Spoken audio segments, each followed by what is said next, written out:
এক বোন প্রশ্ন করেছেন যে নেল পালিশ ব্যবহার করা যাবে কিনা। আসলে নেল পালিশ এমন একটা প্রসাধনী, যে প্রসাধনীটা যদি কেউ ব্যবহার করে, এই নেল পালিশগুলো ব্যবহার করলে এর উপরে একটা প্রলেপ পড়ে যায়। আর যদি কোনো প্রলেপ পড়া জিনিস হয় তাহলে ওই জিনিস সহ অজু হয় না। ওই প্রলেপটা যদি থাকে তাহলে অজু করার সময় অজুর পানি পৌঁছায় না। গোসলের সময় যদি গোসল ফরজ হয় তাহলে গোসলের ওই যে প্রলেপ পড়ার কারণে প্রলেপের নিচে পানি পৌঁছায় না, এর জন্য তার অজুও হয় না, গোসলও হয় না।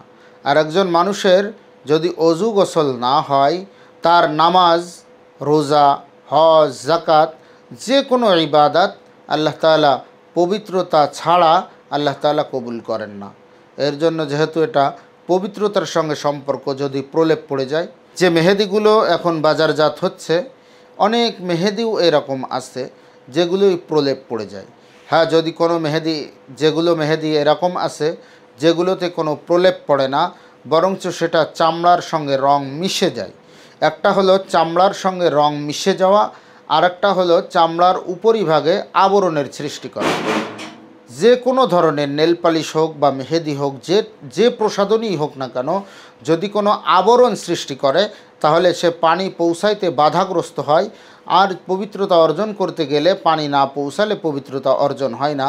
এর জন্য যদি প্রলেপ পড়ে যায় তাহলে পানি পৌঁছানোয় বাধাগ্রস্ত হবে, তাহলে তার অজু গোসল কিছুই হবে না। আর যদি পানি পৌঁছায় যায়, অর্থাৎ অনেক মেহেদি আছে, যেমন আমরা গাছের মিন্দি ব্যবহার করি, মিন্দি পাতা, যেটা সাধারণত গ্রামগঞ্জের মানুষেরা এটা ব্যবহার করে বেশি। গ্রামগঞ্জের আমার মা বোনেরা ঈদের সময় আসলে এটা ব্যবহার করে, বা কোনো অনুষ্ঠানের সময় এটা ব্যবহার করে। এটা কিন্তু একেবারে স্কিনের সঙ্গে ওতপ্রোতভাবে মিশে যায়। ওতপ্রোতভাবে মিশে যাওয়ার কারণে ওটা রঙিন হয়ে যায়, কিন্তু কোনো প্রলেপ সৃষ্টি হয় না। এর জন্য ওখানে অজু গোসলের ক্ষেত্রে পানি পৌঁছাতেও বাধাগ্রস্ত হয় না, অজু গোসল হয়ে যাবে। এর জন্য এক কথায়, যদি কোনো প্রসাধনী ব্যবহার করলে প্রলেপ পড়ে, অজু বা গোসলের পানি পৌঁছাইতে বাধাগ্রস্ত হয়, তাহলে অজু হবে না। এর জন্য পবিত্রতা অর্জন করা ছাড়া নামাজ রোজা কিছুই হবে না। আর যদি প্রলেপ না পড়ে যে কোনো প্রসাধনী ব্যবহার করার দ্বারা, তাহলে ওখানে অজু বা গোসলের পানি পৌঁছাইতেও বাধাগ্রস্ত হবে না, অজু গোসলও হবে ইনশাআল্লাহ। ওই অজু গোসল দ্বারা যদি সে ইবাদত বন্দিগিও করে তাহলে ইবাদত বন্দিগিও কবুল হবে।